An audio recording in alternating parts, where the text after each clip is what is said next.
Hi everyone, welcome to English with Sina. Today I'm going to give you an introduction to IELTS test. We're going to see what IELTS is, what types of IELTS we have, what versions we have, what scores we really need to get in order to achieve our goals for the future, and different things related to it. So at first, I want to give you an overview of the test itself, like the IELTS test itself. So test takers for IELTS can choose between different versions of IELTS, two different types of IELTS. IELTS Academic and IELTS General Training. It depends on, your academic and professional goals, what goals you have or you have set for yourself. Essential information you really need to know about IELTS, whether it's IELTS Academic or IELTS General, is that the reading and writing sections of both of them, they're different from each other.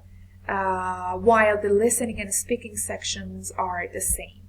For the listening part, you have half an hour to answer the questions. For reading, you have 1 hour to answer the questions. For the writing part, you have 60 minutes or 1 hour to do two different tasks. The first task of writing, you have 20 minutes, and for the second one, you have 40 minutes to, write a piece of writing. Speaking part, you have between 11 to 14 minutes to answer the questions of the examiner. Of course, keep in your mind that we have 3 different tasks for speaking. For task 1, the examiner asks you some very general questions about yourself, like where you live, what you do, or if you study or not, and things related to you, yourself, or very, very general and easy kind of questions. For task 2, though, you're going to get a piece of, paper. The examiner would give you a piece of paper where you can see the questions there. There's going to be a main questions with some follow-up questions, and then you take a look at them. You have 1 minute to take some notes, and after taking notes, you have 2 minutes to talk about that topic. Then for task 3, which is going to be more abstract, the examiner is going to ask you some follow-up questions whose topics are kind of related to task 2. There might be situations where in task 3, the questions are totally different from task 2. But the thing that you need to keep in your mind is that examiner is going to, find out if you can expand your ideas. So the questions are going to be like abstract, not very general or, very easy to answer. Then we have two, as I told you earlier, we have 2 different versions, Academic and General Training IELTS. Academic IELTS measures English language proficiency needed for an academic environment. Like if you want to go to another country where English is the language of instruction at universities, colleges, schools, high schools, you really need to take IELTS Academic. However, if you want to go and work in another country, you really need to take IELTS General Training. So it can measure your language proficiency in a practical, everyday context.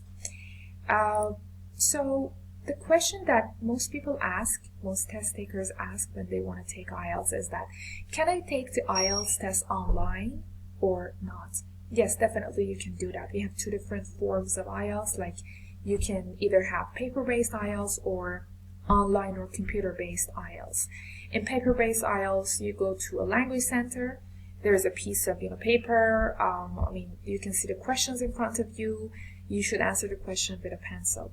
However, for computer-based IELTS or computer-delivered IELTS, you need to sit and you need, do the listening, reading, and writing tasks in front of a computer, so that the questions are going to be presented on your screen. You take a look at them, listen, and then do the test. So another question that you might have is what score you really need to have in order to achieve your goals. So it varies. It depends on your goal, as I told you earlier. Like, for example, I've given you some examples. You need to, first of all, if you want to go to study at a university in another country, you need to check the website, what specific score they want. Not only the overall score, but also your score in every module. Like, for example, some universities say in order to become a graduate student in this university, you really need to score like overall 8 and no section.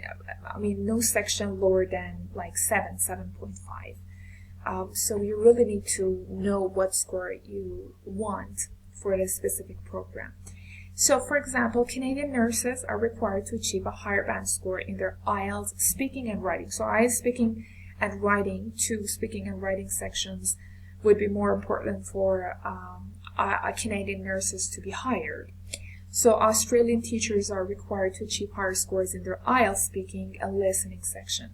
So listening and speaking sections would seem kind of more important for teachers in Australia. So it all depends on your goal and the the information which has been specified on that website, on a specific website, like the university's website, that company's website, and all of that.